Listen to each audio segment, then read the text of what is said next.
All right, guys, we're going to talk about the biggest enemy preventing you from losing weight, which is sugar, as you can see.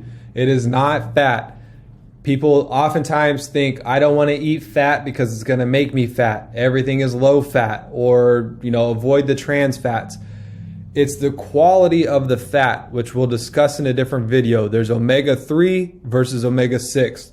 Omega-3s are good fats like fish oil, avocado oil, ghee, butter, coconut oil, extra virgin olive oil. Those are all good.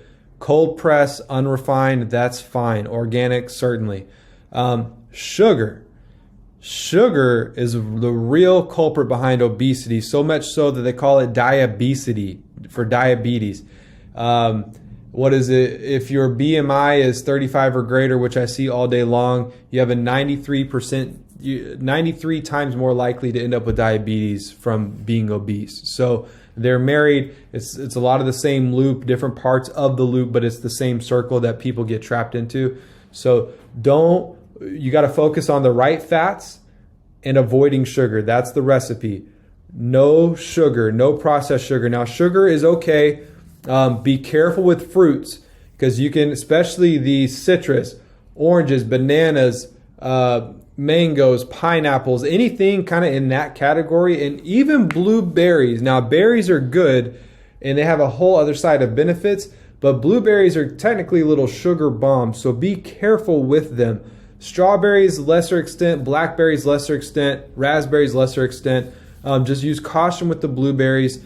But you want to avoid the high citrus fruits as well. At least limit them, like half of a banana for the day. Or if you had a cutie, then don't eat any other citrus. If you had a little bit of pineapple, then no banana or no cutie. Does that make sense? Don't kind of one from the group per day, and even limit the one. Don't eat a whole banana. Just do a half banana in your smoothie.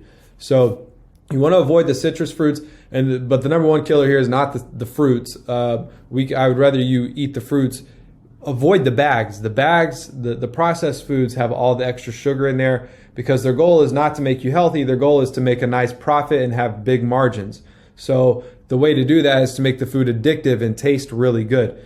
How do you do that? Is put a whole bunch of sugar in there. Now you get repeat customers. So health is not even considered when they're designing foods. The guy that made that box or bagged food is in a lab coat, some scientist somewhere, and it's being made in a factory, not out of a farm. So we got to get back to the farms and run from the factories. But sugars, processed sugars, added sugars, and sometimes even the natural sugars, they cause an insulin spike. When insulin goes up, everything gets derailed. That's the root of the problem. So you have to avoid the insulin surge. Now, if you like sweets and you have a sweet tooth, there is hope. You can use, of all things, honey. There's stevia, monk fruit, and honey. Now, honey, yes, there's sugar, but it has a 1-to-1 ratio of glucose to fructose, and all that means is it won't cause an insulin spike and dip.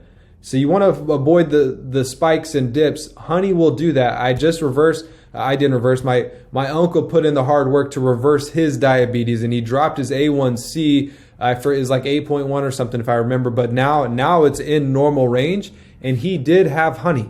And so you can, and he did have grains and carbs. Not a lot. We limited them, but a little bit of grain and carb goes a long way, and a little bit of honey does the same. But you can have honey. If you haven't tried monk fruit, next time you have a recipe, just swap the ingredients that you would make your cookies and stuff with for the right ingredients, and then don't go crazy and eat the whole bag or box, but just have one here and there in moderation, and you'll be okay. You can still reverse diabetes even with cookies, which is mind-blowing. So I will show you how to do that, but food quality over quantity, that is, again, the key. I'm going to say that every single time. So when it comes to sugar is going to increase your weight gain. It's going to increase cardiovascular risk. It increases diabetes risk. Diabesity is what they're calling it. Type 3 diabetes, even for the brain, which is number 6 here, neurodegeneration. But, cardiovascular, diabetes risk, cancer risk, neurodegeneration, dementia, Alzheimer's, cellular aging, all of that stuff is worse when there's more sugar present. So less sugar to no sugar is best. That's how you lose weight.